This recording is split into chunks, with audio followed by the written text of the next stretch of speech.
sudah membaca buku pustaka misal tentang karbohidrat? Dari namanya apa kira-kira pengertian dari karbohidrat? Izin menjawab, Ibu. Ya.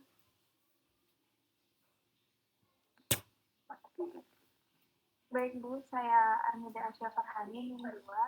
Setahu saya, karbohidrat itu adalah golongan senyawa kimia yang dimana ini terdiri dari karbon, hidrogen, dan oksigen.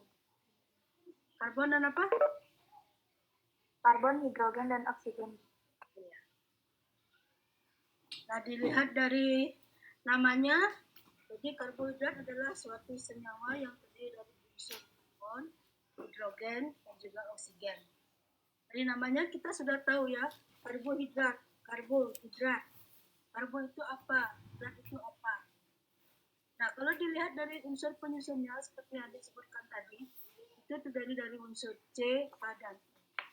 Kalau dilihat dari unsur penyusunnya, jadi karbohidrat itu akan termasuk golongan senyawa apa?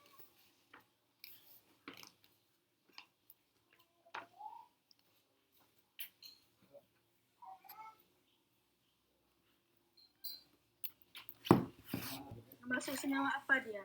Dilihat dari unsur penyusunnya. Izin menjawab, masuk senyawa polihidroksiketon atau polihidroksialdehid.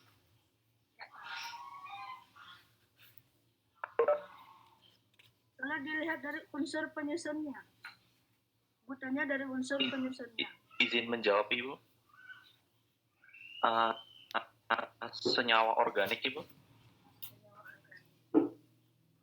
Jadi dilihat dari unsur penyusunnya, itu adalah suatu senyawa organik. Karena unsur utama penyusun senyawa organik adalah C, A, dan O. Dan juga ada beberapa senyawa organik yang tersusun dari unsur, misalnya dari S, dari P, dan dari N, ya, ada beberapa. Tetapi pada umumnya dia akan termasuk ke senyawa organik. Nah, seperti kalau ada yang sebutkan tadi, ada yang mengatakan bahwa dia termasuk polihidroksialdehid atau polihidroksiketon. Kenapa dikatakan seperti itu? Karbohidrat dikatakan seperti itu. Izin menjawab, Ibu. Jadi karbohidrat dikatakan sebagai polihidroksialdehid atau keton itu sebentar, Bu, masih ada suara ribut.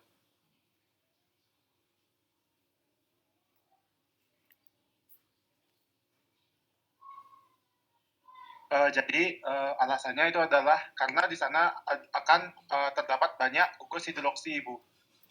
Di samping adanya gugus aldehida atau keton pada bagian atas dari struktur karbohidrat, di bagian tengah-tengah sampai di bagian tengah-tengah dari C1, C2, C3, C4 kalau misalkan untuk yang sifatnya glukosa begitu, yang memiliki 6 karbon, jadi C2, C3, C4, C5 itu terdapat gugus hidroksi, begitu, Ibu. Ya, jadi itu alasannya kenapa karbohidrat juga dikatakan sebagai polihidroksialdehid atau polihidroksiketon, ya. Karena dia dalam strukturnya dia akan memiliki lebih dari 2 gugus hidroksi. Dan di samping itu bahwa karbohidrat itu dia akan memiliki gugus, ada berupa gugus aldehid ataupun gugus keton. Sehingga karbohidrat bisa dikatakan sebagai polihidroksialdehid atau polihidroksiketon.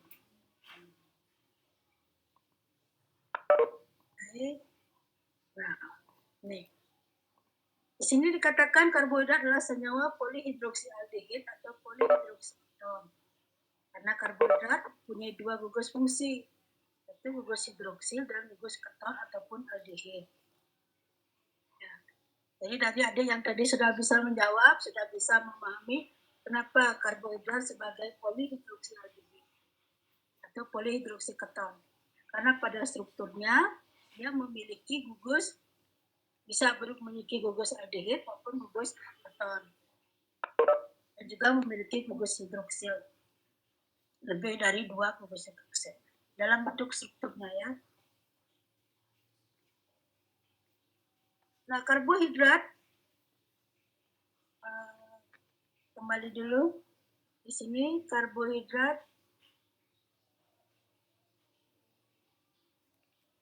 gugus hidroksi, gugus ketemu. Nah, kemudian karbohidrat, di sini slide-nya seperti ini. Jadi karbohidrat di sini dapat digolongkan menjadi beberapa golongan ya, dilihat dari senyawa penyusunnya atau monomernya. Jadi karbohidrat di sini dikatakan atau bisa dibagi menjadi 4 bagian, yaitu ada monosakarida, ada disakarida, oligosakarida, dan polisakarida. Ini dilihat dari jumlah penyusun monomernya atau monomer penyusun karbohidratnya. Kalau monosakarida, mono apa artinya? Satu atau tunggal. Satu, Bu. Tunggal, Bu. Apa monosakarida apa artinya? Mono artinya satu. Mono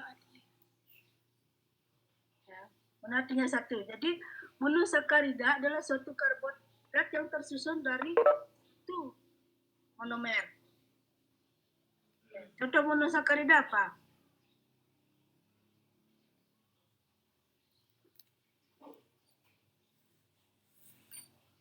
Izin menjawab, Bu. Kan? Contohnya itu ada glukosa, ada galaktosa, ada fruktosa, dan ribulosa. Ribulosa.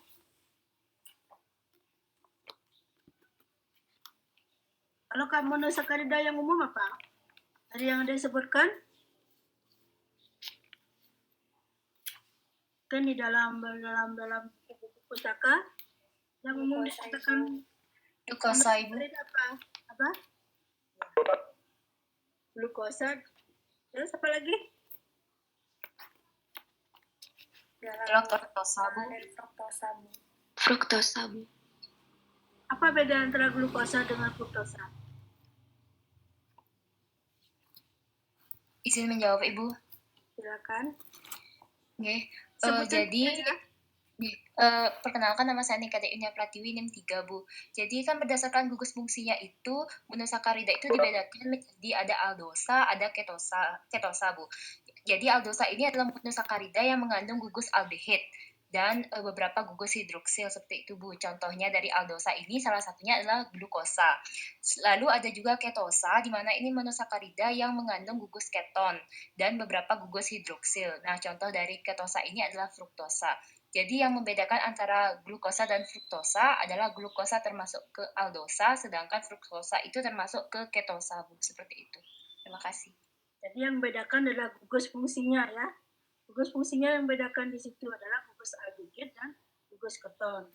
Jadi yang ada yang glukosa disebut sebagai aldo. Apa nama lain dari glukosa? Kalau dilihat dari itu, dari jumlah atom karbonnya mungkin dilihat itu disebut senyawa apa? Karena di dalam kimia nama dari suatu senyawa ada nama trivialnya, ada nama kimianya, kemudian ada nama sistematikanya. Nah, sekarang kalau kita melihat seperti yang disebutkan aldoheks atau glukosa disebut sebagai aldoheksosa. Ya. Kenapa aldoheksosa?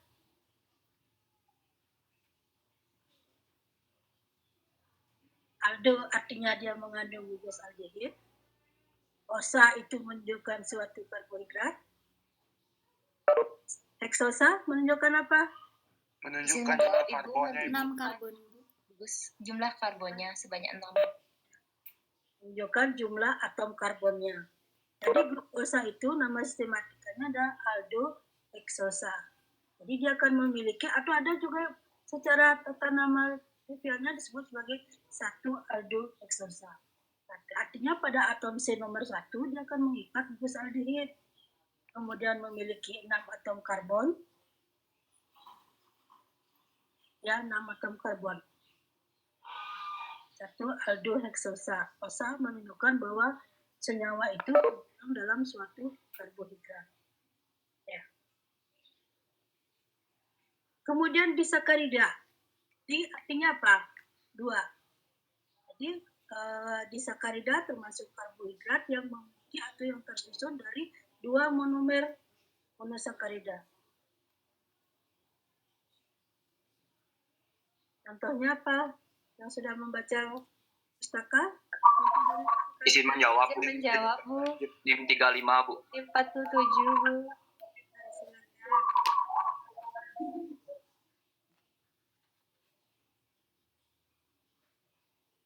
Halo? Izin menjawab, Bu. Silakan. Baik, Bu. Terima kasih atas waktunya. Perkenalkan, saya Adis Suryawati, NIM 47. Jadi, contoh dari disakarida itu ada maltosa, selubiosa, laktosa, dan sukrosa. Itu adalah contoh dari disakarida. Jadi dia akan tersusun dari dua monomer monosakarida. Kemudian ada istilah oligosakarida.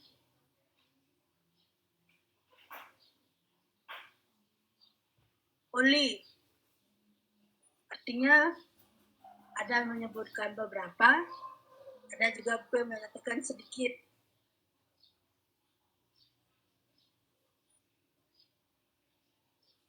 Jadi di sini oligosakarida adalah suatu karbohidrat yang tersusun dari 3 hingga 8 satuan monosakarida. Tapi di dalam buku pustaka lain juga ada yang menyebutkan bahwa oligosakarida itu bisa tersusun dari 3 sampai 10 monomer dari monosakarida. Ya.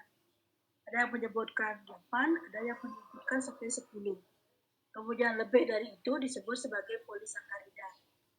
Dan juga ada juga beberapa pustaka yang menyatakan suatu karbohidrat yang tersusun lebih dari 2 monomer sudah dikatakan sebagai polisakarida. Ya.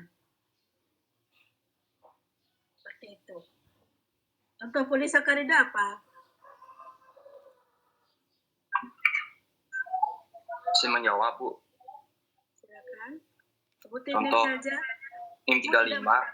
Ibu sudah rekam ya. Iya, Bu. NIM 35, contoh polisakarida itu pati, glikogen, dan selulosa, Bu, yang saya ketahui. Nah, itu salah satunya ya. Itu adalah contoh dari suatu polisakarida. Baik, kita lanjut. Kita kembali ke awal sekarang. Ke monosakarida ya. Jadi sudah disebutkan monosakarida mono adalah satu, berarti dia tersusun dari satu monomer karbohidrat. Ya. Jadi dari tata nama atau dari penamaan, katakan satuan karbohidrat yang paling sederhana dengan rumus CN H2O H2NON ya. N-nya 3 hingga sampai 8. Nah, dilihat dari sini, misalkan dari jumlah atom karbonnya C3 H6O3. Di sini adalah suatu karbohidrat yang terdiri dari 3 atom karbon, ya, 6H dan O3 disebut sebagai triosa. Osa itu karbohidrat, trima itu adalah suatu jumlah atom karbonnya. Dan begitu juga di dalam tetrasa. Tetrasa tetra artinya 4, jadi dia mengikat 4 atom karbon.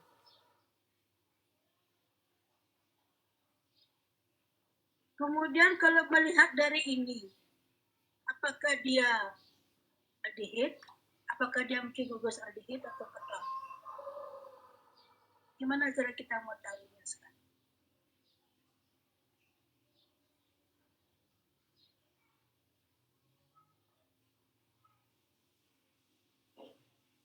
Kalau ada triosa itu bayangan ada bagaimana? Strukturnya akan bagaimana?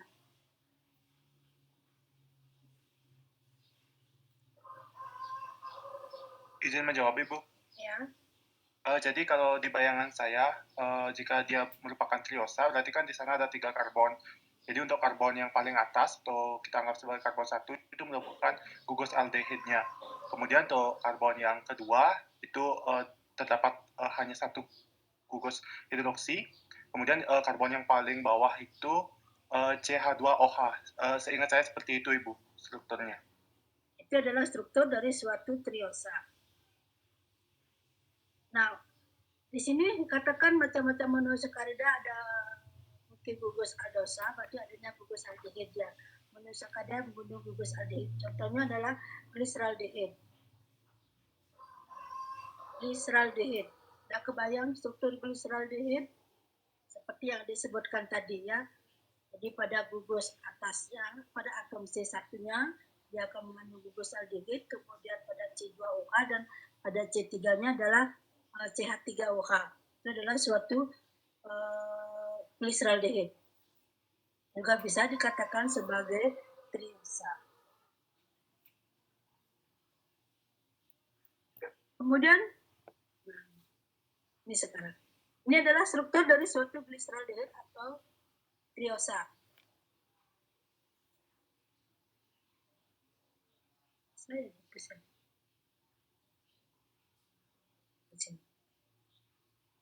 Nah, Anda bisa lihat di sini strukturnya. Ini sama-sama struktur dari gliseraldehid. Apa yang membedakan di sini?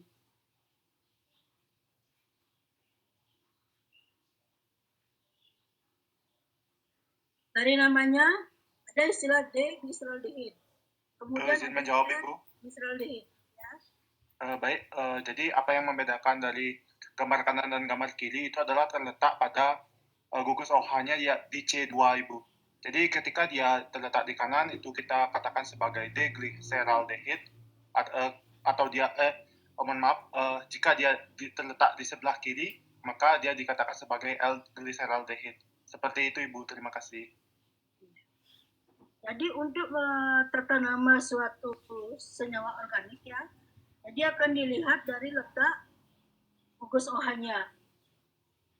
Nah di sini pas pada contohnya adalah suatu gliseraldehid dengan 3 atom karbon. Ya. Apabila OH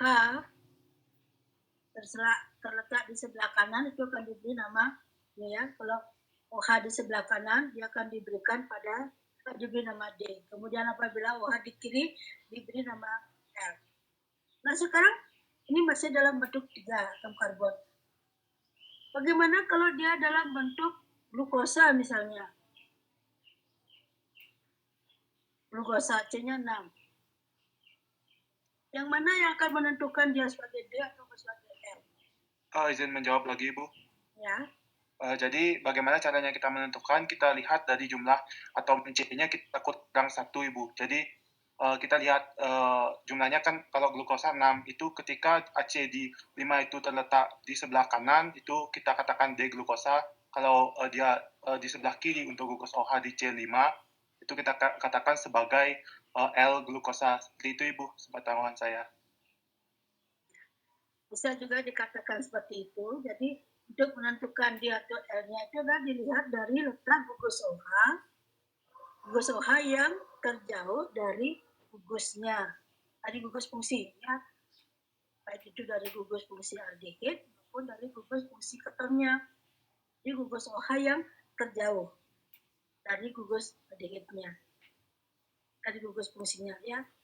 Itu kita cara menentukan apakah dia D atau L. Kalau di sini sudah 3 kan bisa kita lihat. Baik. Nah untuk ketosa, monosakarida yang mengandung gugus keton. Contohnya di sini adalah dihidroksiasetat yang memiliki 3 atom karbon. Nah begini, apakah dia D atau L monosakarida?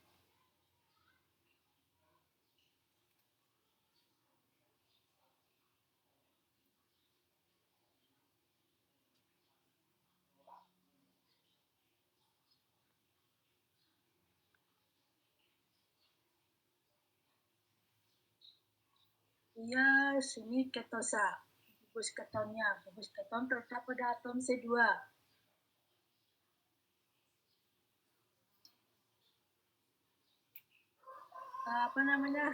Gambar yang seperti ini ya. Gambar strukturnya seperti ini disebut dengan proyeksi Fischer ya, atau juga disebut dalam struktur lurus.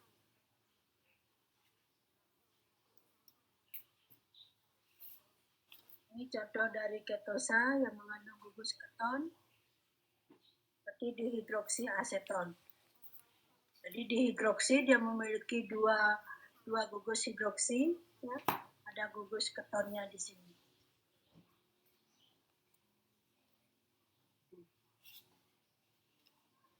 Nah, ini adalah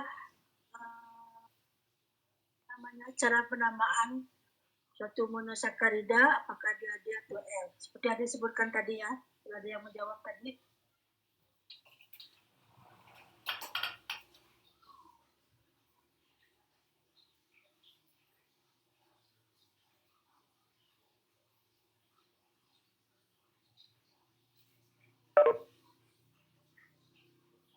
Ini sudah. C bintang apa artinya? Saya ingat mana struktur tadi ya. Nih, tadi Bu lupa jelaskan. C bintang bentukan apa? Izin menjawab Ibu. Ya, C bintang itu setahu saya adalah C kiral yang memiliki 4 ikatan yang berbeda.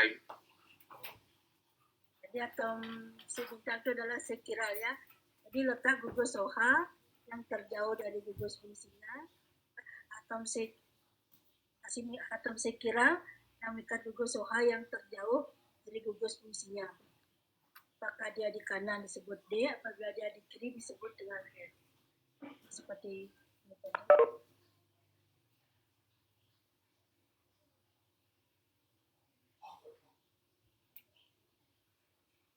Jadi D dan L itu bisa dikatakan jika gugus OH dari atom C kiralnya yang letaknya paling jauh dari gugus aldehid maupun gugus ketonnya.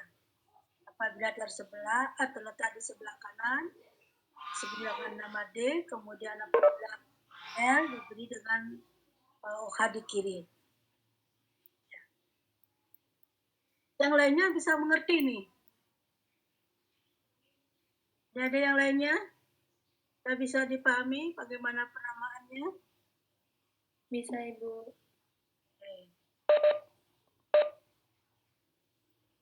Nah, ini adalah juga contoh dari suatu ribosa dengan 5 atom karbon ya, 1, 2, 3, 4, 5. Kemudian eritrosa, 1, 4, 2, 3, 4 dengan 4 atom karbon. Nah, di sini juga kalau semakin banyak atom karbonnya, ya, semakin banyak atom karbon di sini, atom C kiral yang ada juga akan semakin banyak. Biasanya jumlah atom C kiral itu bisa juga akan menentukan jumlah struktur isomernya dari senyawa itu. Isomer tahu apa isomer, masih ingat? Masih Ibu. Ya. Jadi isomer itu Oke. apa ya? Boleh saya menjawab Ibu? Ya, silakan. Jadi sepengetahuan saya untuk isomer itu merupakan molekul yang memiliki formula atau rumus yang sama, namun penyusunan di ruang 3 dimensi itu berbeda, seperti itu Ibu. Jadi strukturnya yang berbeda ya. Rumus kimia sama, struktur bangunnya yang berbeda. Itu disebut dengan isomer. Masalah jumlah isomer itu ditentukan oleh jumlah atom kiralnya. Gimana rumus isomernya? 2 pangkat N. Ya, 2 pangkat N. Ya, N-nya itu menunjukkan jumlah atom sekiralnya. Kalau dia memiliki 3 atom sekiral, berarti 2 pangkat 3, 2 kali 2, 4, 4 kali 2, 8. Jadi dia akan memiliki 8 bentuk isomer. Itu memiliki 8 bentuk struktur yang berbeda dari satu rumus kimia. Itu ya. Oke, adik-adik masih ingat? Nah, ini adalah contoh dari beberapa polisomer ya. Dari eritrosa, kemudian ada ribosa, 5 atom karbon, kemudian ada glukosa. Ada 8, ini masih ada lagi ya. Ibu gambarkan semuanya, jenis-jenis isomernya. Ya, beberapa saja. Yang jelas isomernya itu adalah 2 pangkat N.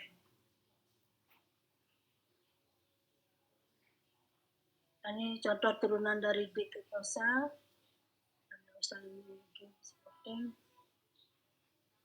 Nah, ini adalah suatu heksosa atau suatu monosakarida yang paling banyak ada di alamnya, karbohidrat yaitu glukosa dengan rumus struktur seperti ini. Ini rumus strukturnya, ini glukosa, ini galaktosa, hanya apa namanya, perbedaan pada letak gugus OH-nya. Gugus OH pada atom seberapa dia berbeda? Bisa dilihat di sini monomer-monomernya. Terus terang aja Ibu juga kalau menggambarkan sih bisa menggambarkan strukturnya, tapi kadang-kadang nama gininya juga tidak begitu ingat. Ya. Namanya di sini. Jadi kalau strukturnya berbeda, namanya juga akan berbeda. Ya. Padahal rumus kimianya itu sama, C6H12O6. Dan begitu juga di dalam fruktosa, fruktosa juga bisa dikatakan sebagai D-ketoheksosa. Ya, D-nya karena ini OH-nya ada di kanan, itu karena adanya gugus keton, heksosa karena adanya 6 atom karbon. Heksa itu adalah 6, kemudian osa menunjukkan struktur karbohidrat.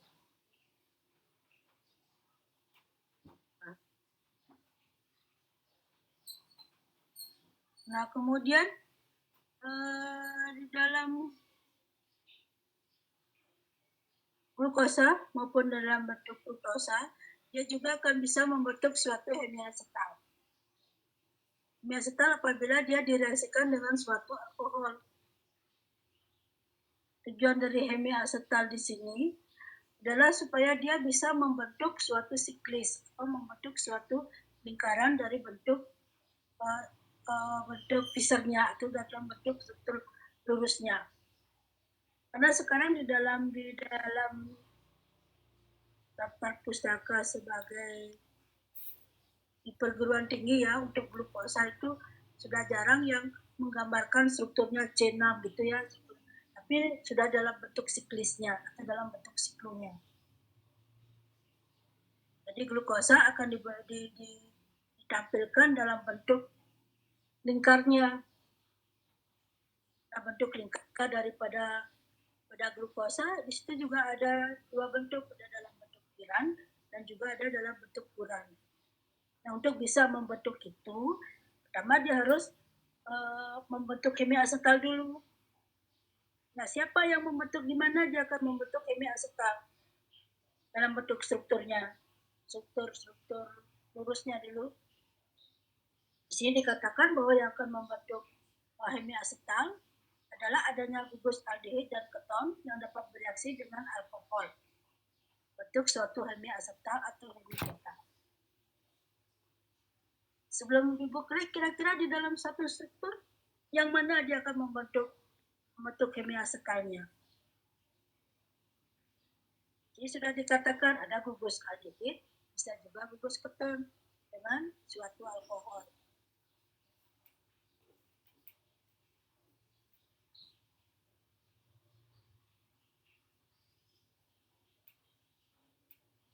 Kira-kira kalau di dalam glukosa, tadi Ibu gambarkan di sini yang nah ini misalnya ini kan suatu glukosa. Nah, sekarang supaya dia bisa membentuk hemiasetal, tadi sudah disebutkan bahwa yang membentuk hemiasetal adalah gugus aldehid dengan suatu alkohol. Kalau dia di dalam suatu ini, dengan OH yang mana dia akan bisa membentuk hemiasetal? Izin menjawab Ibu. Ya. Boleh saya pakai untuk glukosanya untuk pemisalannya Bu ya? Ya. Baik Ibu. Jadi nanti yang membentuk cincin dapat berinteraksi membentuk cincin itu adalah C di C5, O di C5 dengan C di gugus aldehidnya Ibu. Terima kasih. Jadi di sini dia akan membentuk suatu hemiasetalnya. Tadi gugus aldehidnya dengan gugus OH dari atom C5-nya. Dia akan membentuk suatu segi 6, ya, atau membentuk piral, ya piran. Dalam bentuk piran. Jadi dalam bentuk segi 6 dan yang terbentuk melalui atom C. Bukan atom C. Ya bisa juga dilihat dari C1-nya dengan C5-nya dia akan membentuk suatu siklis. Ya. Jadi Ibu perlihatkan gambarnya. Ini dulu perhatikan ya. Untuk dia membentuk kimia asetal adalah gugus aldehid dengan suatu alkohol ya. Dia akan membentuk aldehid di sini. Jadi gugus punya di sini akan mengikat gugus atau apa namanya? Ikat apa namanya? R-nya itu alkil ya. Jadi senyawa yang lainnya di sini. Nah, kalau untuk keton, oke, kita lanjut dulu. Nah, ini pembentukan hemiasetalnya.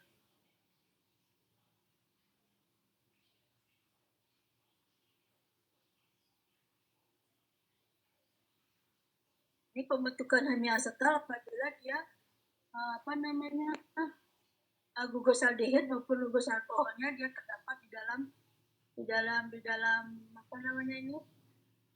dalam satu molekul. Seperti contoh tadi di glukosa tadi ya, dalam struktur glukosnya. Itu adalah pembentukan hemiasetal.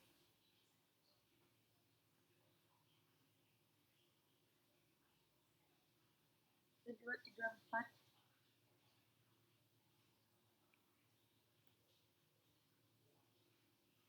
Ini contoh dari apa nih ya? 1, 2, 3, 4, 5.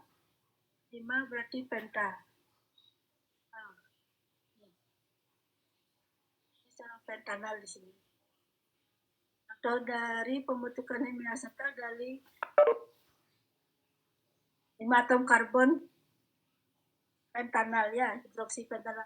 Ini 4 hidroksipentanal artinya pada atom C4 dia mengikat gugus OH, penta artinya 5 dan hal itu menunjukkan adanya gugus aldehid. Gugus aldehidnya pada atom C1, gugus OH-nya pada atom C4. Jadi di sini akan membentuk suatu hemiasetal, membentuk suatu siklis. Dia akan membentuk hemiasetal siklis seperti ini bentukannya ya. Ya, bisa dipahami bentuk hemiasetalnya? Nah, kita lanjut.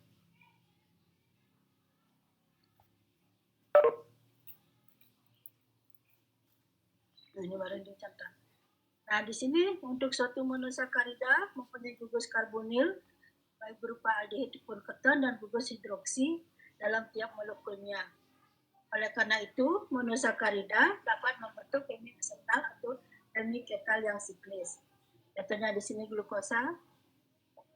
Seperti ada disebutkan tadi, jadi hemiasetalnya akan terbentuk dari atom C1 dengan atom C5. Gugus OH dari atom C5-nya. Ya. Yang jelas dari gugus aldehid ketonnya dengan gugus OH itu yang akan membentuk hemiasetal. Atau dia akan membentuk siklisnya.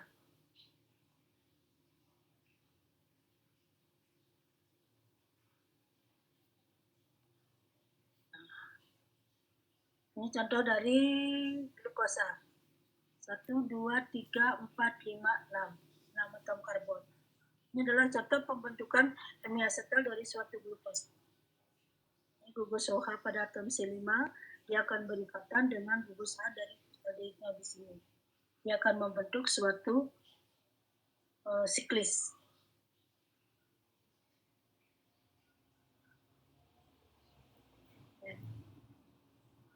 Nah, kalau dia sudah dalam bentuk siklis, ini namanya juga akan berbeda. Jadi alpha glukosa dan alpha glukosa, kemudian ada beta glukosa.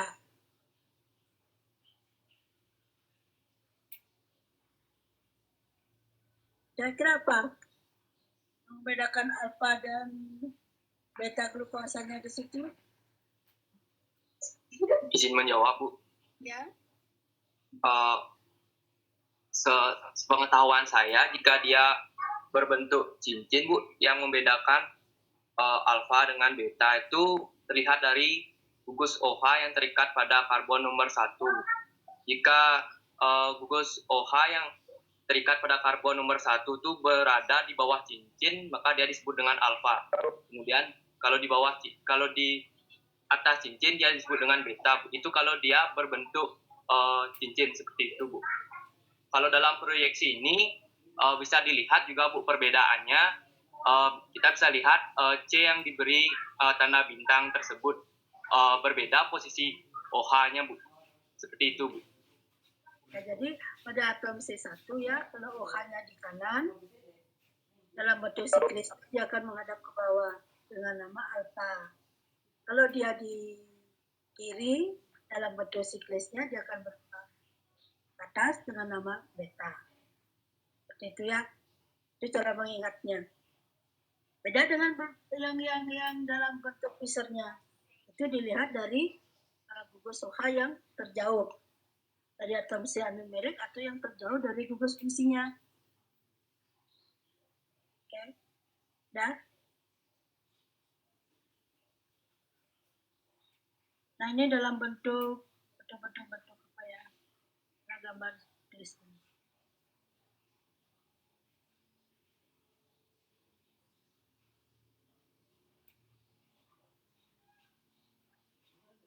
Sebenarnya di dalam bentuk siklis dari suatu glukosa itu bisa dalam dua bentuk dia.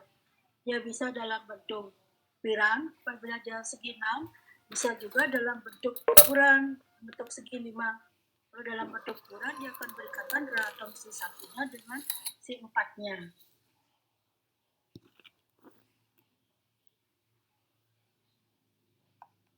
Ini struktur siklis. Ini aja dulu lanjut ya.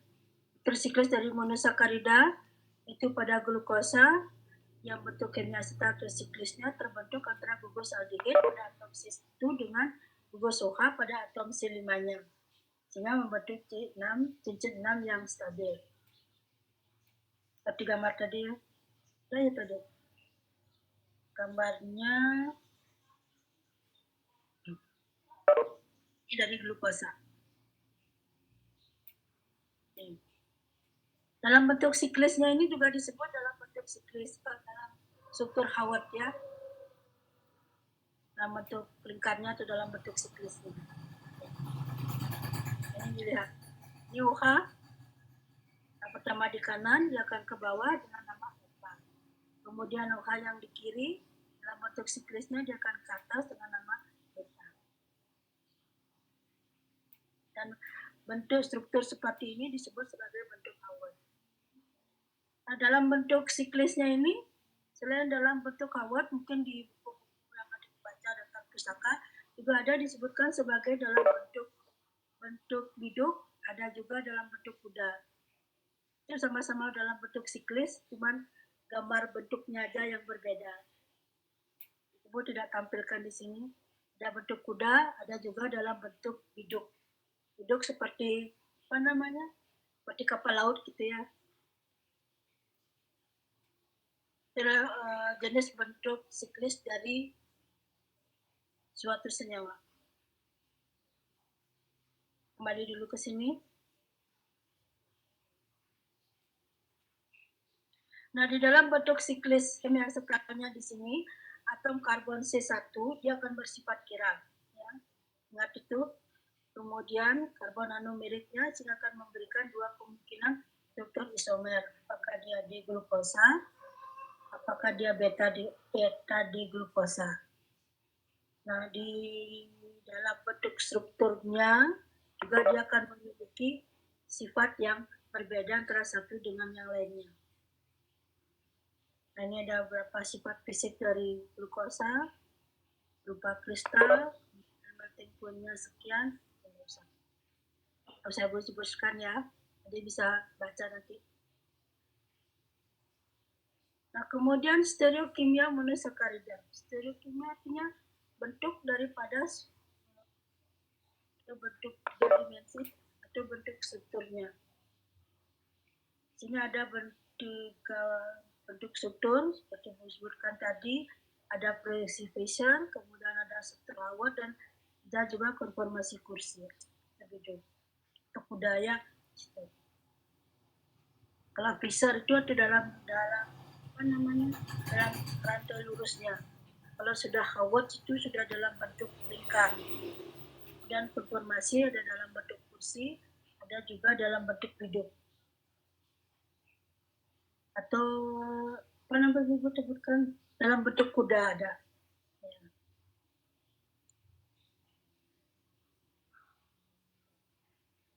Kalau kita mencari bentuk kursi hidup itu harus apa namanya, kita jeli membayangkan bentuknya.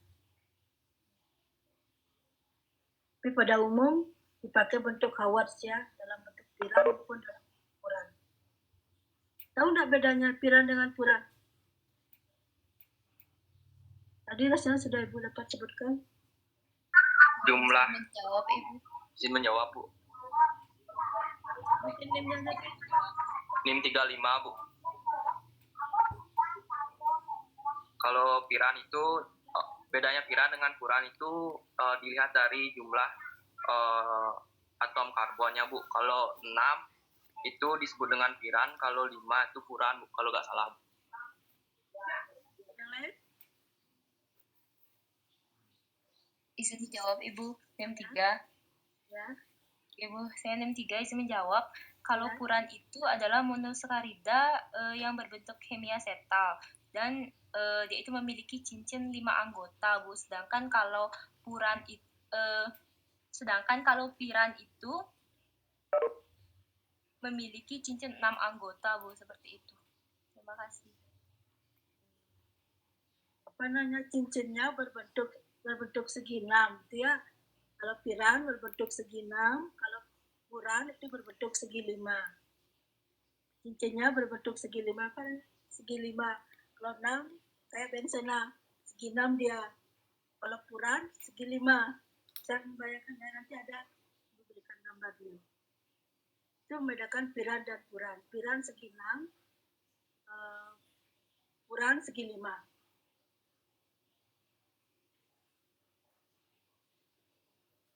Dalam bentuk piran ya, segi 6.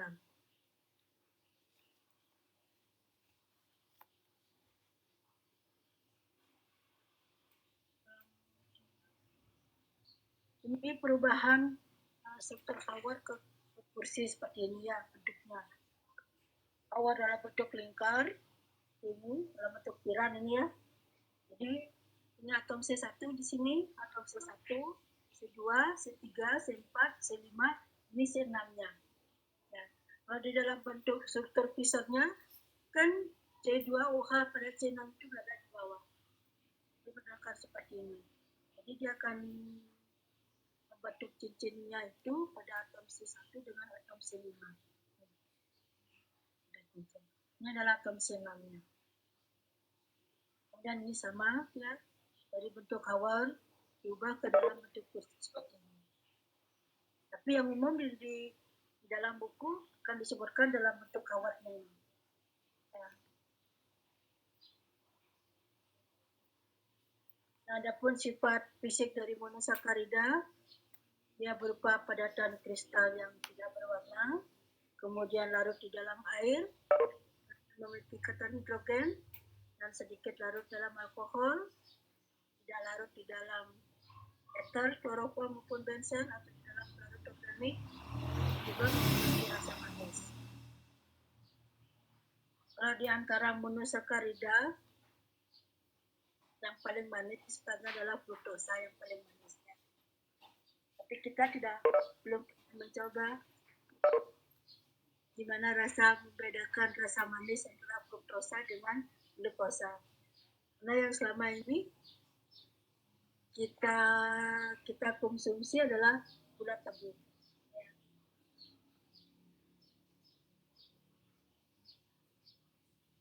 Lanjut. Nah, ini tingkat kemanisan dari suatu monosakarida, kemudian kalau dari sakaridanya yang paling manis adalah sukrosa. Ini dikatakan fruktosa memiliki rasa manis sampai 174, sedangkan pada disakarida yang paling manis adalah sukrosanya. Oke, masih pada teori saja. Nah, adapun sifat kimia dari suatu monosakarida, di sini dia bisa mengalami reaksi oksidasi. Untuk dikatakan bisa mengalami reaksi oksidasi, di sini dilihat dari kemampuannya untuk mereduksi suatu reaksi. Ya, baik itu reaksi Tollon, Benedict, maupun Vehling. Nah, dari kemampuannya dia mengoksidasi reaksi, gula monosakarida dibedakan menjadi gula prereduksi dan gula non-prereduksi.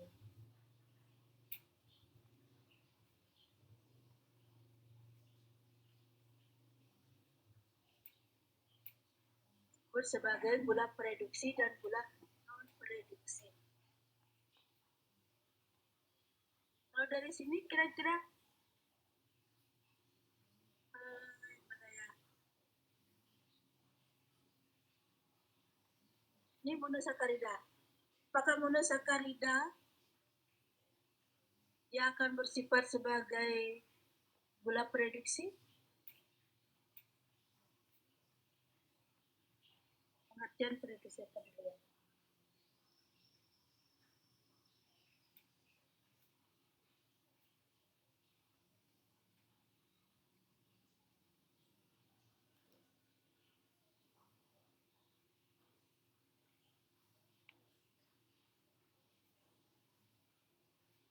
Apa artinya gula prereduksi dulu? Gula yang pak.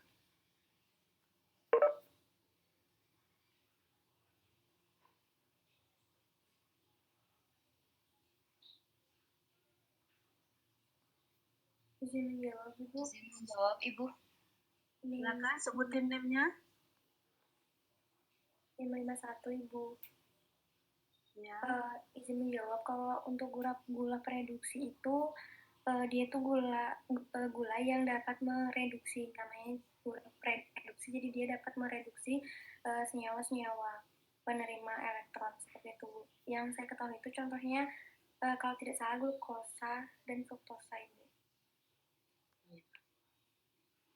Jadi dia akan dapat di mana dia akan mereduksinya. Pada bagian mana dia akan mereduksi dari bagian senyawa itu.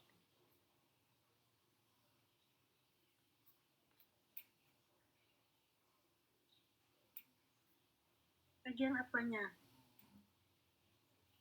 Izin menjawab. Mohon maaf. Ya, mereduksi ya. Oh, baik ya. Silakan. Sebutin name-nya, Dek. Oh, saya Bu ya.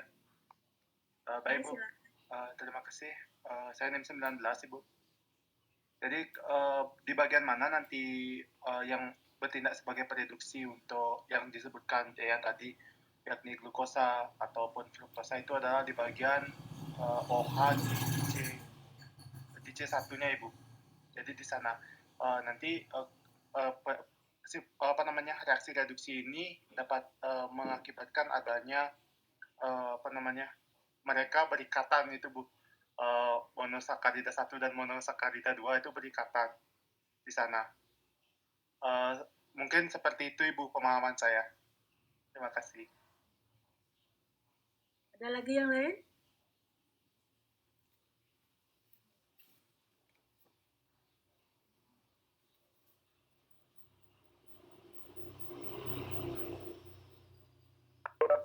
Tadi menyebutkan yang tereduksi pada atom C1 ya. Bukan? Ada bilang ya?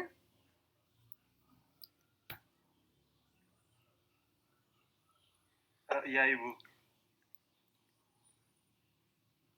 Pada atom C1 itu ada apa? Apa yang terkandung di situ? Ada gugus hidroksinya Ibu. Disebut gugus apa? Iya Ibu. Bagaimana Ibu? Gugus hidroksi. Ada atom C1. Aldehid. Aldehid, Bu. Ya, gugus aldehid.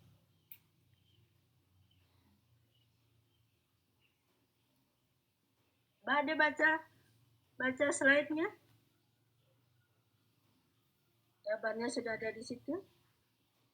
Ada yang bisa menjelaskan lagi?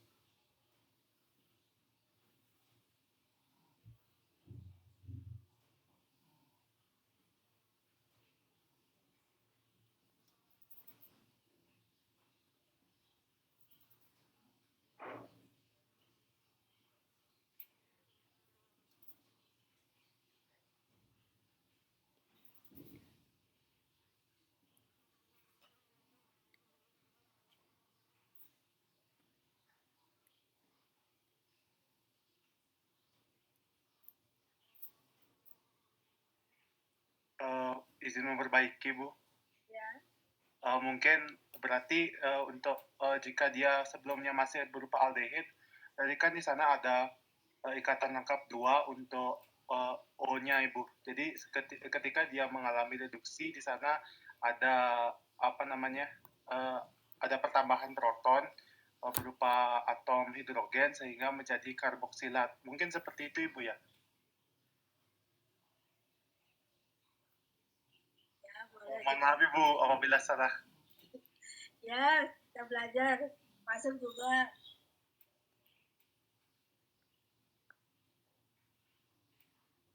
Ya, jadi pengertian dari gula reduksi adalah gula yang dapat mereduksi reaksi, baik itu reaksi tolan, benedit, atau Berlin. Nah, bagaimana dia bisa dapat mereduksi? Bagaimana dia bisa mereduksi? Karena adanya apa? Ada atom C1, adanya gugus aldehid maupun keton yang bagaimana? Yang dapat mereduksi? Yang bebas. Ya. Jadi gula reduksi itu adalah gula yang dapat mereduksi reaksi ya. Seperti disebutkan ada reaksi Tolan, Benedict maupun Pelling karena dia memiliki gugus aldehid maupun keton yang bebas. Biasanya di sini untuk membuktikan bahwa dia memiliki gugus aldehid maupun keton bebas, kalau kita kerjakan di lab itu dengan metode Benedict ya. Dengan metode Benedict kita akan tentukan, kita mengetahui adanya bahwa karbohidrat itu adalah sebagai gula reduksi atau tidak.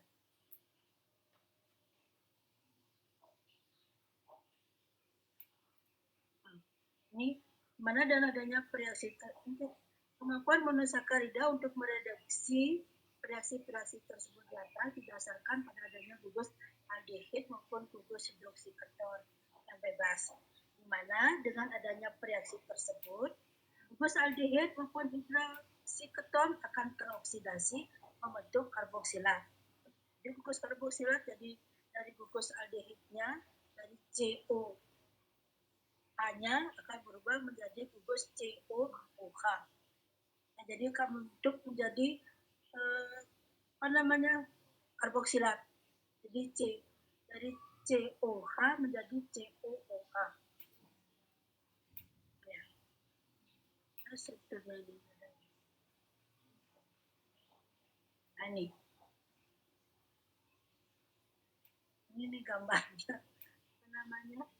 Ini sebenarnya gambarnya di sini C-nya CO itu yang ikatan angka O dan ikatan 1H gitu. Ini gambarnya. Ini nggak bisa dirubah. Ya. Jadi yang gugus aldehidnya ini sudah kebayangkan gugus aldehid CO ikatan angka O dan H. Jadi hanya di sini dia akan mengikat dengan sehingga dia akan membentuk suatu karboksilat. COOH ini karboksilat. Dan dibuktikan dengan terbentuknya endapan yang berwarna merah bata. Tapi pada uji Benedict di sini juga bisa ditentukan dari terjadinya perubahan warna. Dari perubahan warna dari awalnya biru jadi kuning, hijau sampai membentuk warna merah bata. Kuning, hijau, dari hijau, kuning hingga merah bata. Itu dengan uji Benedict-nya. Karena di sini uji Benedict itu kan namanya campuran dari natrium karbonat dan natrium sikat kemudian ditambahkan dengan kupri serupa. Jadi Benedict itu dengan CuSO4-nya dia akan memberikan warna biru. Kemudian apabila direaksikan dengan monosakarida, dalam hal ini adalah monosakarida glukosa atau fruktosa, dia akan terjadi perubahan warna dan membentuk endapan. Itu menunjukkan adanya pola prediksi.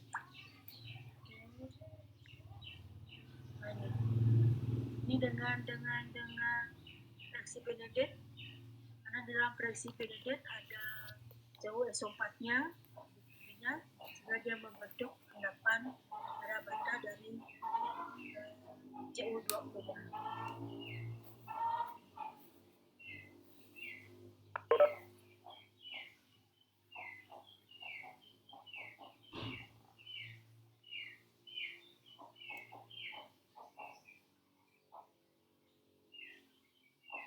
Nah ini secara ya oksidasi aldosa oleh reaksi Fehling, Benedict ataupun Tolan jadi membentuk asam monokarboksilat. Asam monokarboksilat seperti Ibu sebutkan tadi, jadi dari gugus aldehidnya membentuk gugus karboksil. Contohnya membentuk asam aldonat.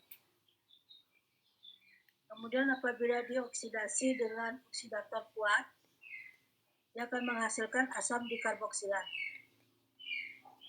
Nah, gugus mana yang akan membentuk dikarboksilat?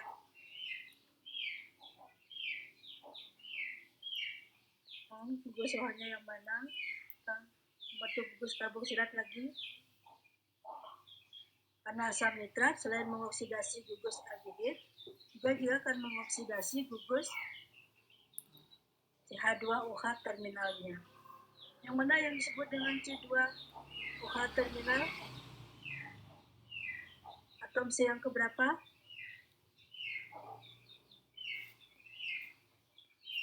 Ke-6, Bu. Ya. Jadi atom C yang ke-6 yang akan membentuk suatu karboksil atau membentuk karboksilat COOH ya pada atom C2OH terminal. Itu pada atom C6. Jadi suatu glukosa suatu monosakarida atau glukosa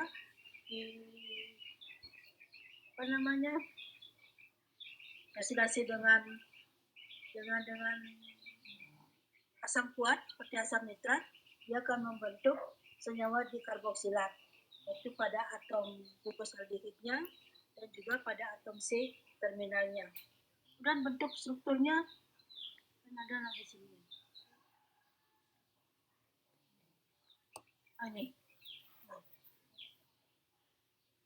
Ini adalah bentuk dikarboksilat dari suatu monosakarida dengan dioksidasi dengan asam nitrat pekat. Ini dia akan berubah gugus aldehidnya dan juga pada atom C terminalnya.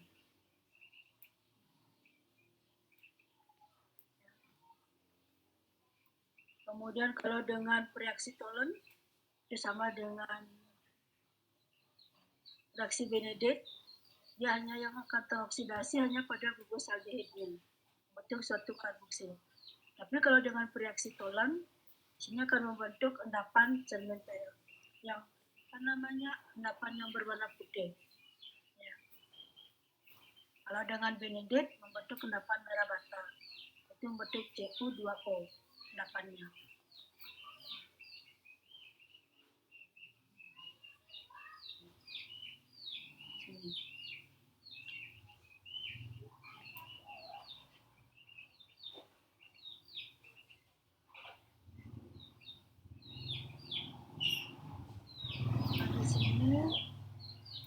gugus karbonil dari monosakarida juga dapat direduksi menjadi alkohol dengan beberapa reaksi menghasilkan alditol. Nah, direaksikan dengan alkohol, jadi dia gimana ya? Pada umumnya di dalam karbohidrat yang paling awal dia akan bereaksi adalah gugus ini ya, gugus fungsinya, gugus aldehidnya. Tergantung sekarang dengan apa kita reaksikan. Apabila dengan benedikt, dia akan membentuk satu karboksilat dengan bentuk endapan merah bata. Kemudian dengan Ag nitrat dia akan membentuk endapan merah bata, endapan perak. Tapi yang berubah adalah gugus aldehidnya ini, gugus karboksil. Dengan reaksi benedikt maupun reaksi tolonnya. Dengan asam nitrat yang kuat, dia akan membentuk gugus aldehidnya bentuk karboksilat dan juga pada atom si terminalnya juga akan membentuk karboksilat. Kalau dia akan direaksikan dengan usamanya dapat direduksi menjadi alkohol dengan beberapa reaksi menghasilkan alditol. Jadi di sini juga dapat gugus karbonilnya dapat juga diubah menjadi suatu alkohol. Jalan-jalan reduksinya di sini. Jadi C-nya di sini masuk, pH2, O-nya akan mengikat H lagi, sehingga membentuk suatu senyawa alkohol. Itu disebut juga senyawa alditol. Artinya alkohol yang terbentuk dari gugus aldehidnya.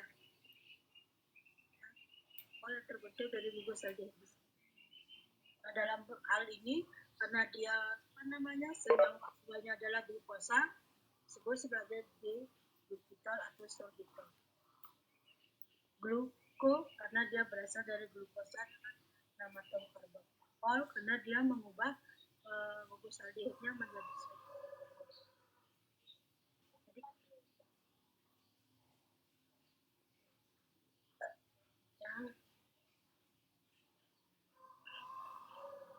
Nah, sekarang glukosa atau monomer atau monosakarida, di sini juga dia bisa membentuk suatu glikosida. Glikosida itu adalah tujuannya apabila dia untuk membentuk molekul yang lebih besar.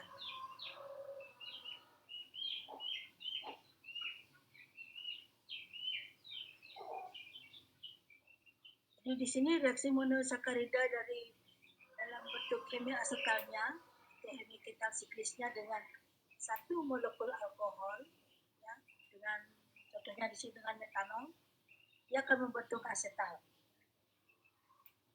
Nah, pada reaksi ini gugus OH pada atom C numeriknya di sini,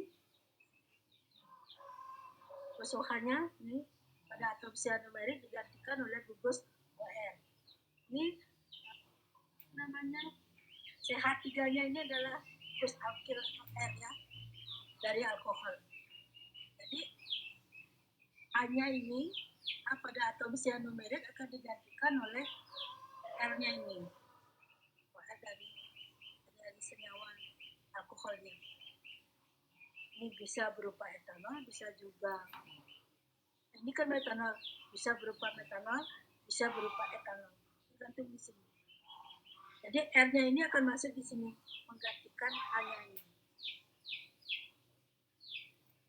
Bisa seperti ini. Nah, dilanjutkan seperti ini. Jadi hanya ini pada bentuk kawat dari glukosa dalam bentuk segi 6 ini atau ini piranosa ya, dalam bentuk piran. Hanya ini digantikan oleh gugus alkilnya CH3.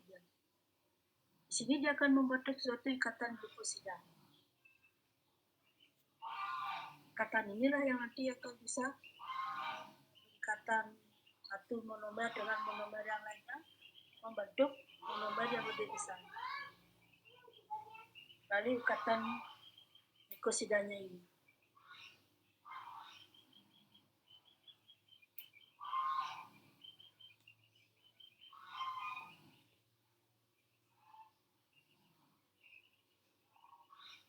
Nah, kenapa di sini? Di sini akan tulis bulan non-produksi. Ini glukopiranosida, karena dia sudah mengikat ini, katakan sebagai gula non-produksi. Tapi kalau yang tadi, dalam bentuk glukosa, dia sebagai gula produksi karena dapat mereduksi reaksi Helling, Benedict maupun tangannya di sini. Kenapa di sini dia tidak bukan sebagai gula non-produksi?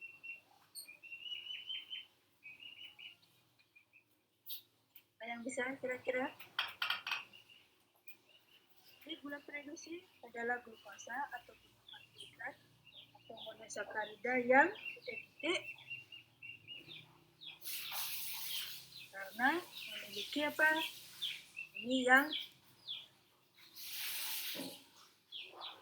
sekarang dia dalam bentuk metil beta deglukopiranosa atau dalam bentuk seperti itu dia bukan sebagai gula non produksi. Karena apa?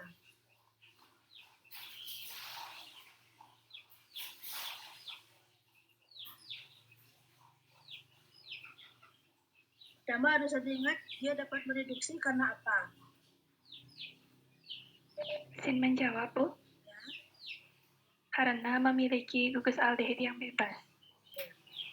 Karena dia memiliki gugus aldehid yang bebas. Nah sekarang di sini gimana? Kenapa dia non produksi, tidak dapat mereduksi?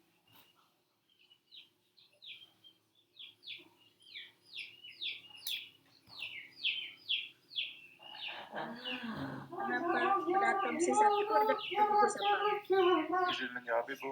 Ya. Karena OH-nya yang tak bebas tadi sudah berikatan dengan metilnya, Ibu. CH3. Karena dia sudah berikatan, jadi dia tidak memiliki lagi gugus aldehid yang bebas.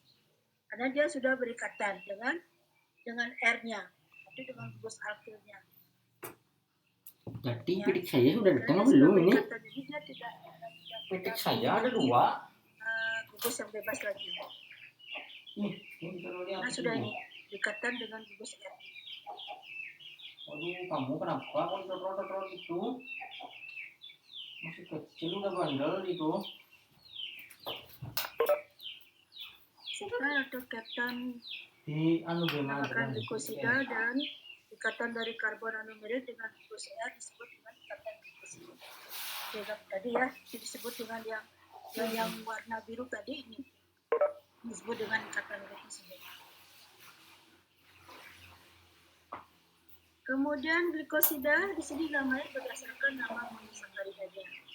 Nah, seperti tadi di sini berdasarkan monosakaridanya jadi dari glukosa disebut glukopiranosida. Selain jadi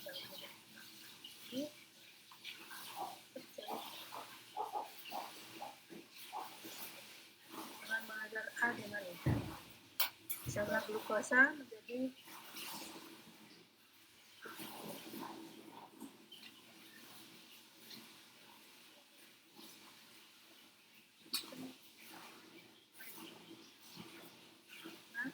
jadi misalnya glukosa ya dengan ikatan glikosida akan disebut sebagai glikosida. Jadi adanya ikatan glikosidanya ini berasal dari glukosa. Dan juga manosa disebut sebagai glikosida. Ya ini tidak begitu juga. Itu penting untuk penanganan. Nah sekarang disakarida. Disakarida tadi sudah ada menyebutkan adalah karbohidrat yang terdiri dari dua satuan monosakarida. Dua monosakarida dihubungkan dengan ikatan glikosidik antara atom C anumerik dari satu unit monosakarida dengan gugus OH dari unit monosakarida yang lainnya. Ini sudah dipahami ini?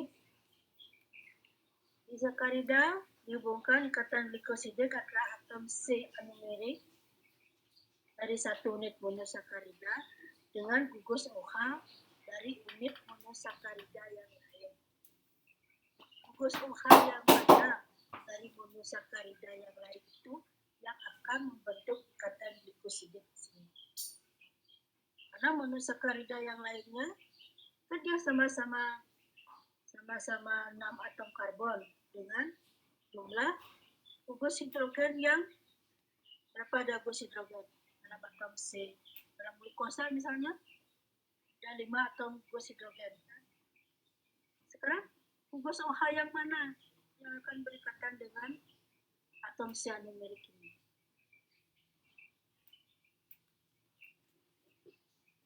Ya, lihat saja beberapa disakarida yang banyak dijumpai ada laktosa, seluliosa, laktosa, dan glukosa.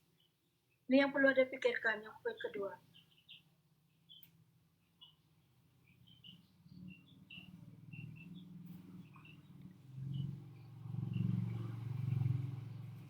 Izin mencoba menjawab dulu. Ya, silakan sebut NIM-nya. Eh, Yang lainnya saya- kemana ini? Boleh Ibu, saya lanjutkan. Silakan. Baik Ibu, jadi seperti pertanyaan yang tadi, di C yang manakah yang nanti berikatan dan membentuk ikatan glikosidik sehingga membentuk disakarida itu adalah pada OH dari C yang keempat Ibu. Sehingga nanti ikatan glikosidiknya kadang-kadang disebutkan 1,4 seperti itu. Apakah bisa selain dari atom C4 membentuk ikatan glikosidik? Saya kurang tahu Ibu, karena saya baru baca katanya Izin menjawab. bentuk itu 4 Ibu. Terima kasih. Saya NIM 35, Bu. Selain pada yang nomor 4 juga bisa, Bu. Misalnya pada sukrosa ikatannya itu pada C yang 1 dengan yang 2. Seperti itu, Bu. Pada glukosa dan fruktosanya, Bu.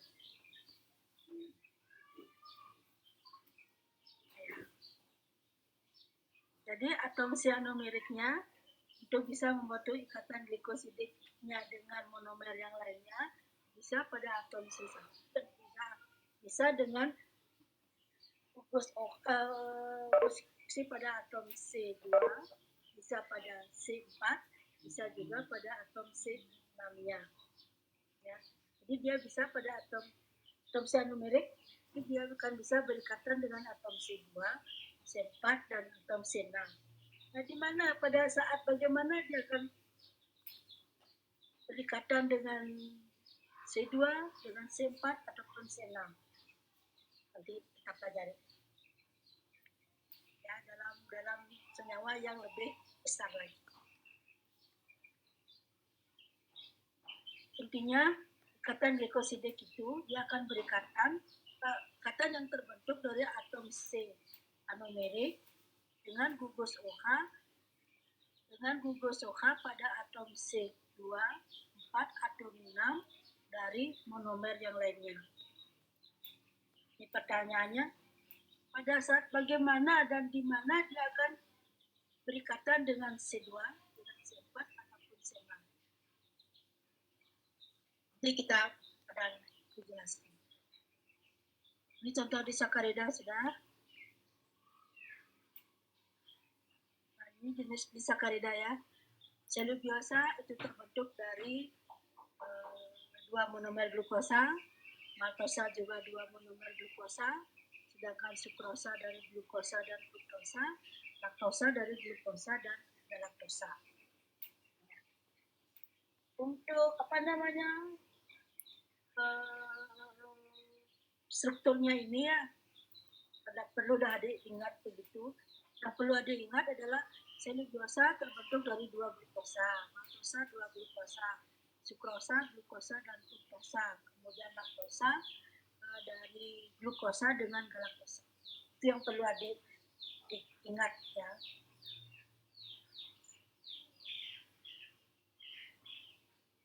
Nah, ini adalah bentuk struktur kawat dari dari suatu maltosa.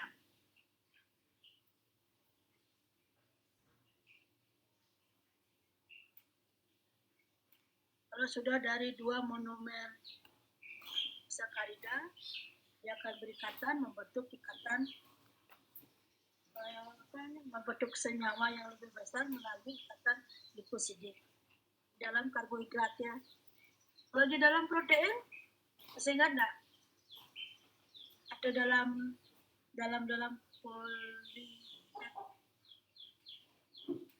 protein itu kan sudah suatu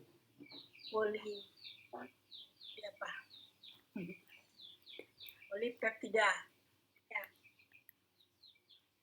Dalam protein antara monomer asam-asam amino 1 dengan yang lainnya, dia akan berikatan melalui ikatan apa? Dan sekedar Bu mengingatkan lagi. Peptida, Bu. Ikatan peptida. Yang butuh ikatan peptida apa dengan apa? Gugus karbonil dengan gugus aminan. Dari mana? Karbonil dan amina dari mana? Dari satu senyawa? Apa bagaimana? Dari asam amino, Ibu. Asam amino yang berbeda ataupun sama. Bukan itu. Gini, jenis asam aminonya bisa sama, bisa berbeda ya. Jadi ikatan peptida itu adalah ikatan yang terbentuk dari gugus amina dari asam amino yang satu dengan gugus karboksil dari asam amino yang lainnya. Asam amino yang lainnya ini bisa saja sama dengan asam amino yang pertama. Itu maksudnya ya. Bukan dari asam amino itu kan memiliki dua gugus fungsi. Gugus amina dan gugus karboksilnya. Jadi bukan dari gugus amina dan gugus karboksil yang ada pada satu asam amino. Bukan. Jadi ikatan peptida itu terbentuk dari gugus amina dari asam amino satu dengan gugus karboksil dari asam amino yang lainnya. Sedangkan di dalam karbohidrat atau ikatan glukosidik yang terbentuk dari apa?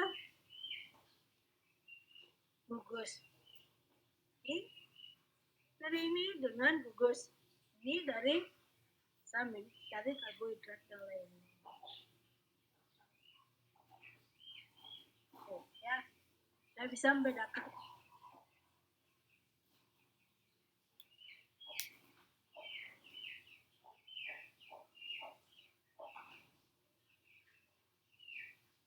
Maltosa, nah ini adalah gugus struktur dari maltosa ya, yang memiliki ikatan glikosid. Ini dia akan berikatan pada atom C1 ya. Satu dengan atom C4 dari monosakarida yang lainnya. Ini atom C1, 2, 3, dan 4. Jadi 1, 4. Ini ikatan yang akan terbentuk pada 1, 4 glikosid. Kalau kita akan menyebutkan namanya atau gugus struktur dari maltosa ini, kalau dilihat dari tata nama yupaknya, ya, nama yupaknya sesuai dengan letak gugusnya, kemudian letak ikatannya, namanya protein. Jadi 4 alpha D glukopyranosil. Artinya dia gugus monomer yang satunya adalah suatu glukosa dengan bentuk piran, biasanya. Kemudian dia glukosa awalnya adalah OH-nya di kanan, kemudian dalam bentuk pirannya, ya OH-nya akan ke bawah dengan nama alfa, kemudian dia akan membentuk ikatan O-nya pada atom C. Gitu. Ini penamaannya. Tapi kita tidak usah memberikan nama yupaknya atau nama sistematikanya, kita akan memakai nama bakunya saja. Ya. Seperti ini maltosa. Lalu saya ini lagi. Coba.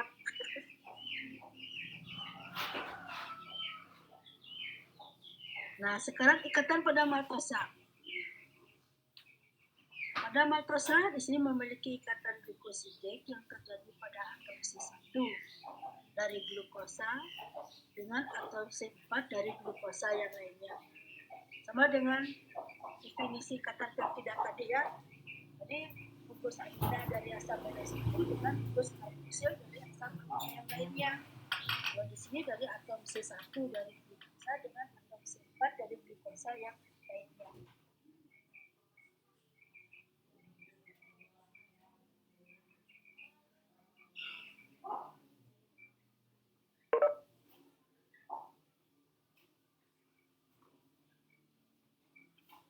Haus. Sudah? Bisa ini?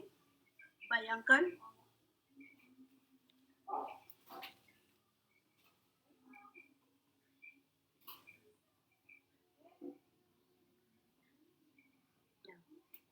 Nah, di sini juga dikatakan bahwa karbon anumerik di unit glukosa sebelah kanan, ya, sebelah kanan, yang kedua ya, sebelah kanan pada maltosa yang ini, nih ya.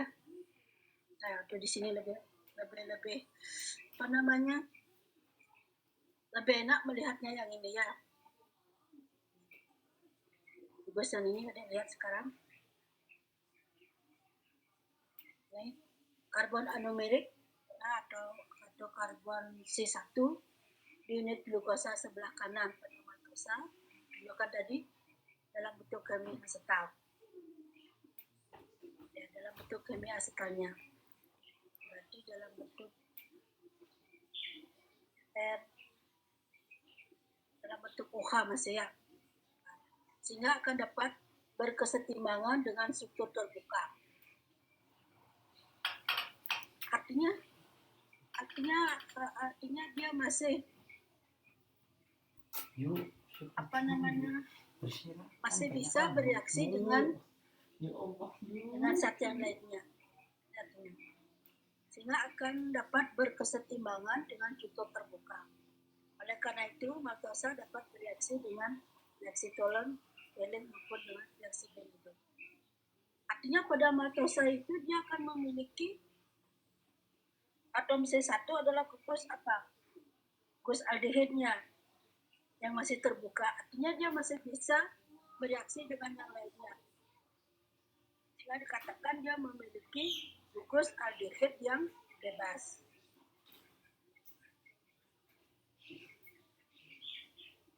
Terus sebagai atom C1 adalah gugus aldehidnya yang bebas. Di sini struktur terbuka artinya masih bisa berikatan dengan senyawa lain. Kalau dia bisa berikatan, berarti dia sebebas ya. Nah, di dalam prediksi, artinya kan suatu monosakarida atau karbohidrat yang memiliki gugus aldehid maupun keton yang bebas. Kalau dia sudah memiliki gugus itu yang bebas, dia akan bisa reaksi dengan reaksi lain.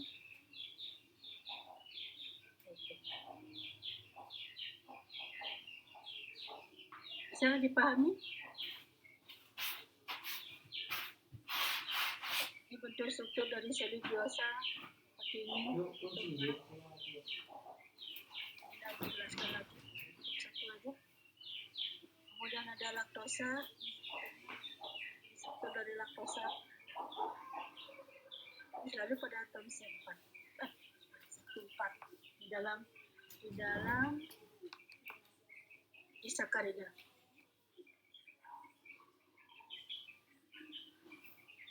Laktosa merupakan gula utama pada ASI dan pada susu sapi. Dia mengandung laktosa hampir 4-8%. ASI dan susu sapi kandungan laktosanya sekian %. Kemudian pada laktosa, karbon anumeriknya pada unit galaktosa mempunyai konfigurasi beta pada C1. ke atas ya, OH-nya menghadap ke atas. Berarti dalam bentuk strukturnya dia berada di kiri. Dan berikatan dengan gugus OH pada atom C4 unit glukosanya. Ya.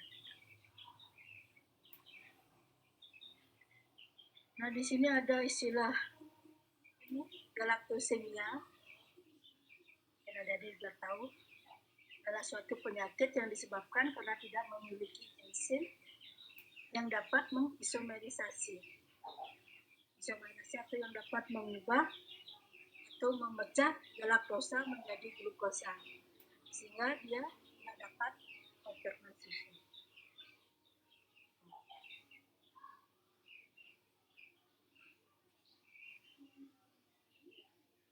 Tidak bisa, karena laktosa ini kan terdiri dari glukosa dengan galaktosa. Nah, dia bentuk laktosa, tetapi dia di sini tidak memiliki enzim yang dapat mengubah galaktosanya, tidak dapat mengubah galaktosanya menjadi glukosa, sehingga dia tidak dapat mencerna susu.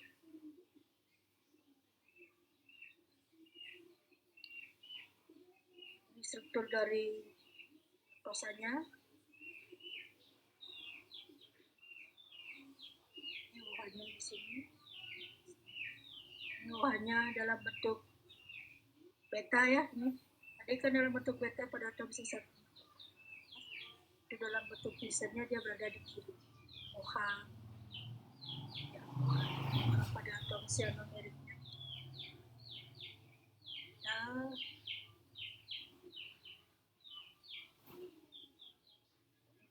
Nah, sukrosa dikenal dengan gula pasir, terdapat pada tumbuhan melalui proses fotosintesis yang berfungsi sebagai sumber energi.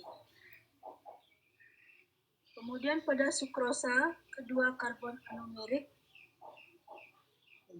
perhatikan di sini, pada sukrosa, kedua karbon anumerik pada kedua unit monosakaridanya terlibat dalam ikatan glikosida. Ya. Jadi di sini pada sukrosa, ikatan glikosidanya itu terbentuk dari atom C1 dari monomer karbohidrat yang satu dengan atom C2 dari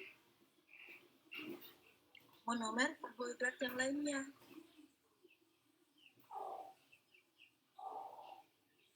Terjadi antara C1 pada unit glukosa dan C2 pada unit fruktosanya.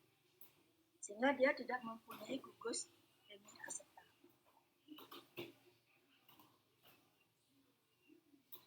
Dia tidak memiliki gugus hemiasetat, dia tidak memiliki gugus R,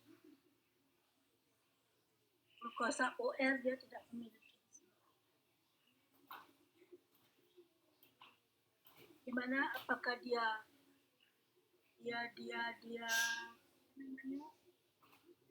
masih memiliki gugus sianumerik bebas?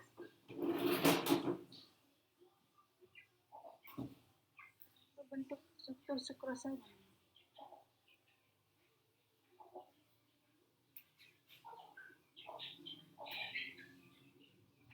Ini bentuk sukrosa. Ini glukosa yang satunya. Glukosanya di sini dalam bentuk piram, segi 6. Kemudian fruktosanya dalam bentuk segi 5, apa tadi? Dalam bentuk uran. Nah, di sini dia membentuk ikatan glikosidiknya dari atom C anumerik dari monomer yang satu dengan atom C2 di monomer yang lainnya. Di sini dia akan membentuk. Kalau dilihat dari ini, apakah dia masih memiliki C anumerik yang bebas?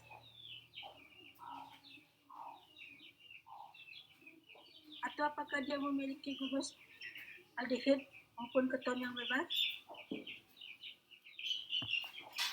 dalam sukrosa?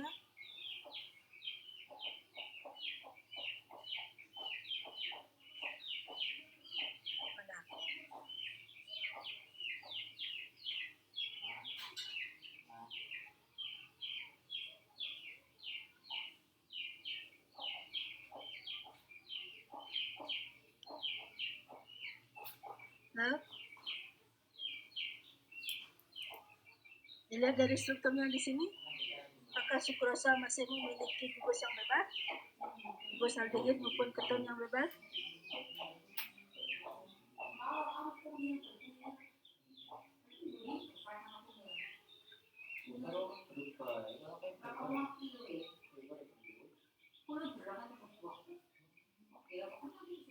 Nah, di chat sudah ada yang menjawab dia tidak memiliki. Katakan tidak memiliki gugus aldehid maupun keton yang bebas. Nah, kalau dia sudah tidak memiliki gugus ini yang bebas, bagaimana hubungannya dengan apa namanya, bereaksi? Baik, dengan bereaksi Benedict, tolong. Apakah dia bisa bereaksi? Isi lagi. Izin menjawab, Ibu. Ya. Saya NIM 56 izin menjawab karena pada sukrosa tersebut tidak ada gugus aldehid ataupun gugus keton yang bebas, maka sukrosa tersebut tidak dapat mereduksi reaksi Tohlen, Benedict maupun Ferri. Terima kasih, Bu.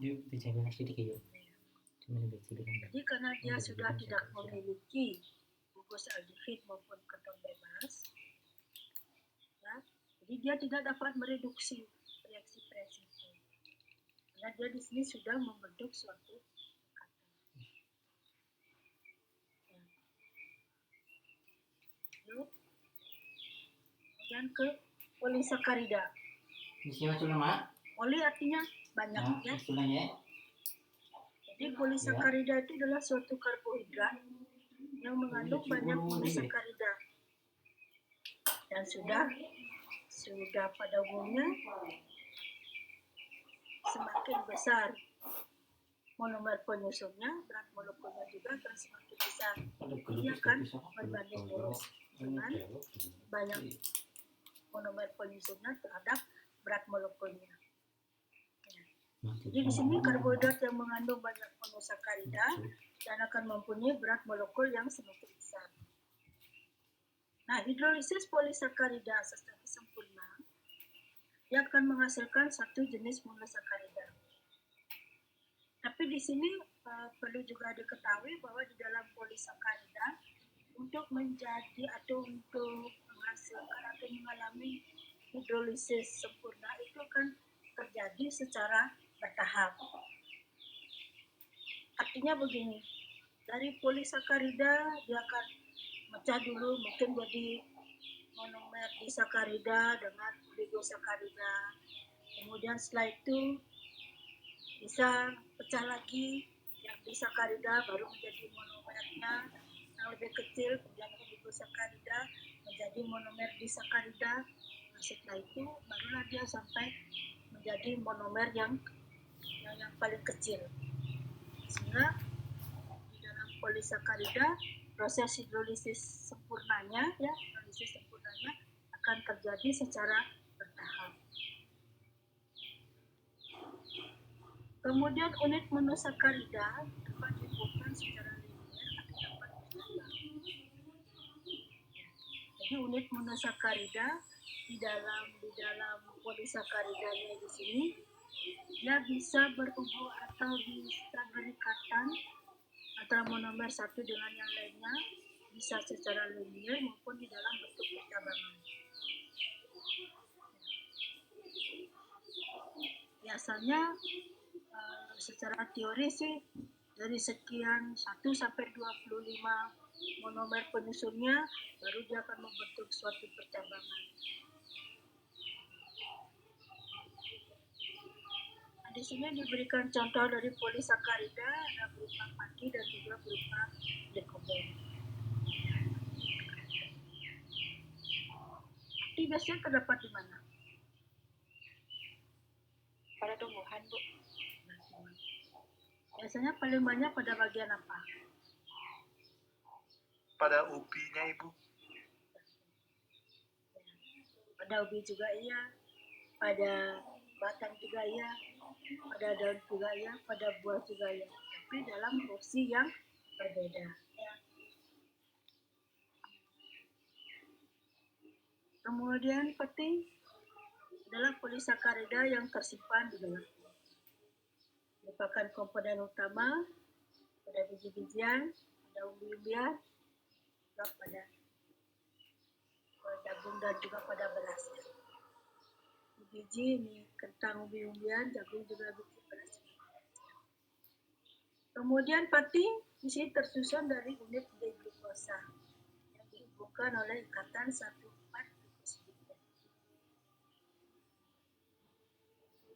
Kemudian pada pati rantai cabangnya di sini dihubungkan oleh ikatan 1,6 alfa glukosidase.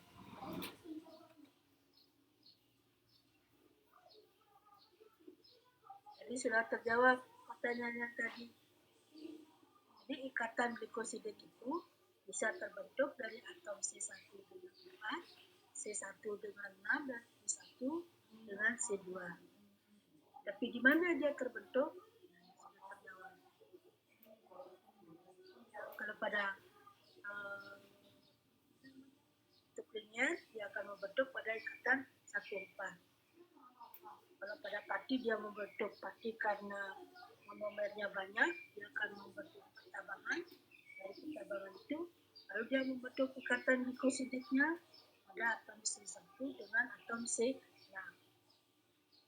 Sedangkan pada disakarida, ya, bukan disakarida, pada sukrosa,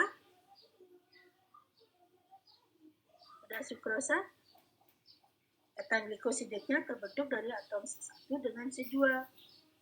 Ya, dia tidak memiliki glukosa yang bebas, sehingga tidak dapat mereduksi. Nah, di dalam pati, gimana dia? Apakah dia akan memiliki gugus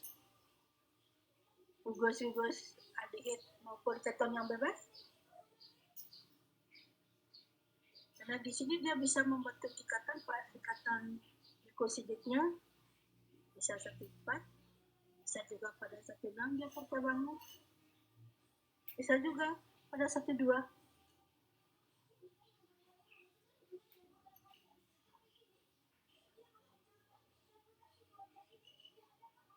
Kira-kira bagaimana? Apakah pada pati dia akan dinyatakan sebagai dia memiliki gugus aldehid ataupun keton yang bebas? Menurut Anda gimana? Nah, pati itu polisakarida, tersusun dari banyak monomer. Ibu sebutkan tadi, bisa juga dia tersusun dari sukrosa, dan juga dari galaktosa, dari glukosa.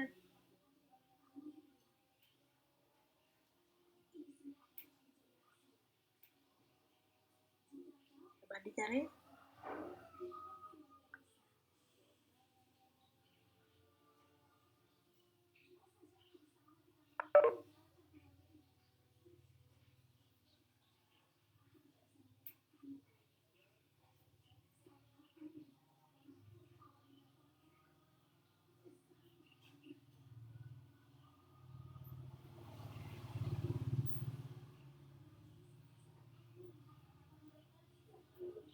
Nah, sekarang pati itu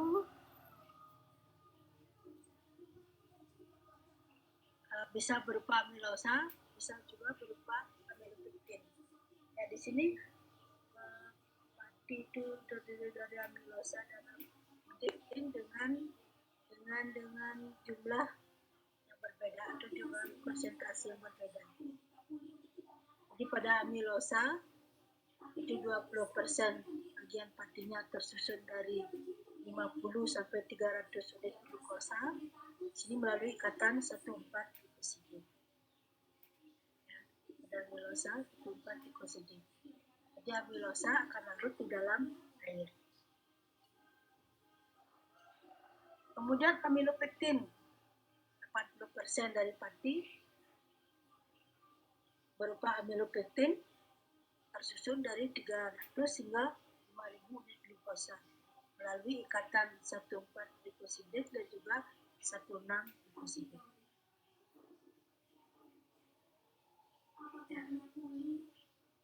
Nah, setiap 25 sampai 50 unit glukosa di sini dihubungkan oleh ikatan 1,4. Rantai-rantai tersebut dihubungkan dengan ikatan 1,6 sehingga menghasilkan struktur yang bercabang. Jadi dia di dalam pati setelah 5 sampai 50 unit glukosa baru dia akan membentuk suatu percabangan.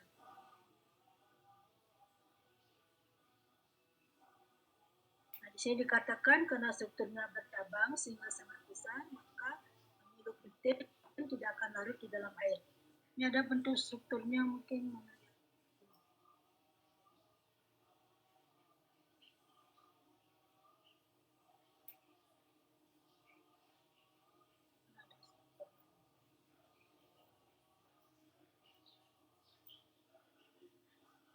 Ada strukturnya di sini.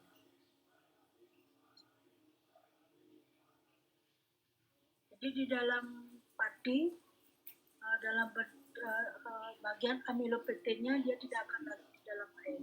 Ya. Nah, contoh pati yang lain ada berupa glikogen, adalah karbohidrat penyimpan energi yang terdapat di dalam di hewan. Ya, itu namanya glikogen. Jadi berat molekul glikogen itu masih lebih besar dari pati. Tersusun lebih dari 1 juta unit glukosa.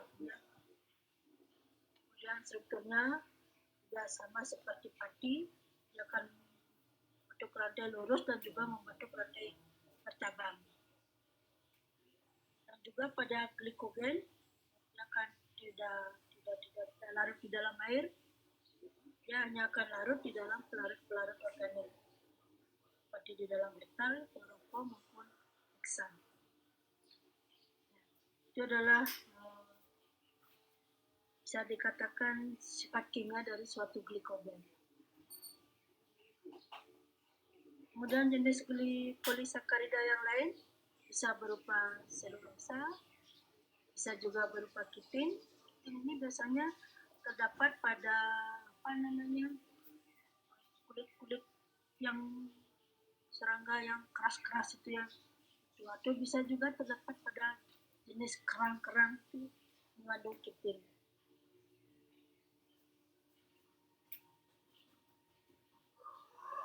Di sini kitin merupakan polisakarida yang mengandung nitrogen yang membentuk cangkang krustasea dan rangka luar dari serangga. Kemudian ada juga pektin, merupakan suatu polimer yang linier, artinya yang lurus dari D-galactonat melalui ikatan 1,4 glikosidase dan biasanya terdapat pada buah-buahan. Ini adalah contoh lain dari polisakarida. Kalau kitin pada pada kulit luar ya, kulit luar yang akan memberikan seperti keras gitu loh. Kemudian juga pektin terdapat pada buah-buahan.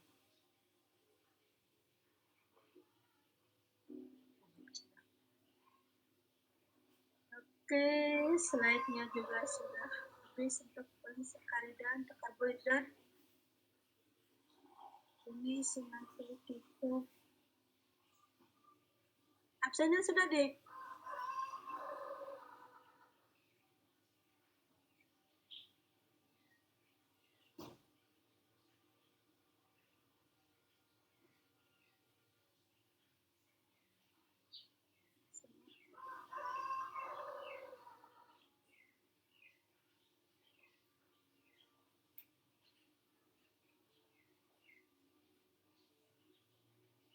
Halo?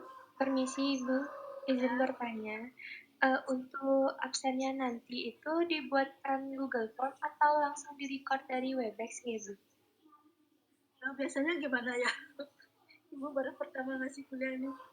Kemarin-kemarin gimana dari Pak Uregana absennya? Kalau dari bapaknya itu biasanya lewat record Webex, Ibu. Ada yang bikin kan? Ada yang bikin apa gimana ya? Ibu juga lupa bikin itu. Ada nanti ibu gini kan ajarnya. Ini yang hadir, semua hadir ya? Ini 93 sih partisipannya, 1 berarti 92.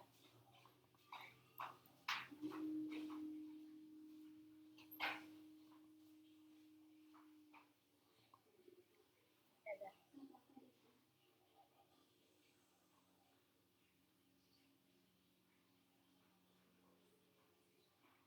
Perlu ada gini enggak ya? Arsip ya?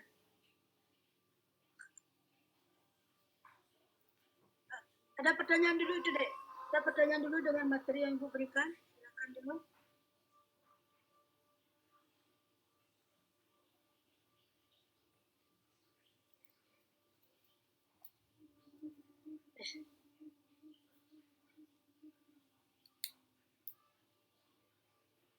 Jam berapa ya kuliah ya?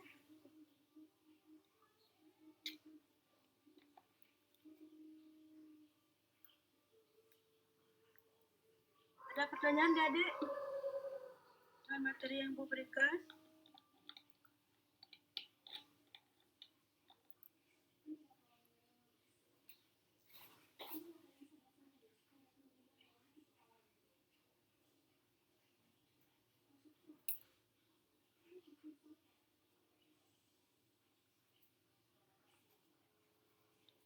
Sudah 15.40, sudah lewat jamnya ya Ibu masih kuliah. Oke, ya karena waktu juga sudah habis ya. Jadi untuk kuliah hari ini mungkin Ibu akhiri. Kalau ada tidak ada pertanyaan.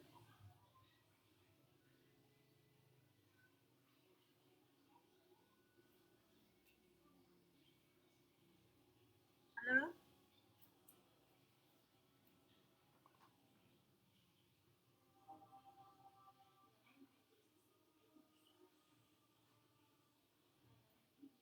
Dari saya tidak ada, Bu. Baiklah, kalau tidak ada pertanyaan, baik untuk kuliah hari ini, Ibu akhiri. Selamat sore, salam sehat semuanya. Selamat sore, Bu.